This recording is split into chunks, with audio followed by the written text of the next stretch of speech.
जितेंद्र आव्हाडजी जोडले गेलेले आहेत।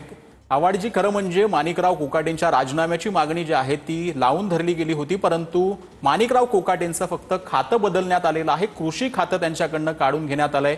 काय आपली प्रतिक्रिया? नाही, आमची मागणी त्यांच्या राजीनाम्याचीच आहे, त्याच्यामुळे अजून काय प्रतिक्रिया द्यायची? माणिकराव कोकाटेंविषयी ज्यावेळेला त्यांचा रमीचा व्हिडिओ जो आहे तो रोहित पवारांनी ट्विट केलेला होता आणि त्यानंतर विरोधक जे आहेत आणि तुम्ही देखील माणिकराव कोकाटेंच्या राजीनाम्याची मागणी केलेली होती, परंतु आता त्यांचं कृषी खातं काढल्याची माहिती मिळतेय। सरकारनं कुठेतरी एक डॅमेज कंट्रोल करण्याचा हा प्रयत्न केलेला वाटतोय का? कंट्रोल काय, त्यांना क्रीडा खातं केलं, कदाचित रमी आता क्रीडामध्ये समाविष्ट करणार असतील।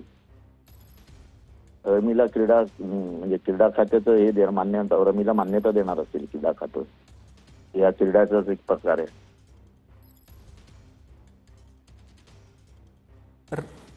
धन्यवाद आव्हाड, जी आपण जी काही प्रतिक्रिया दिली त्याबद्दल। आताच्या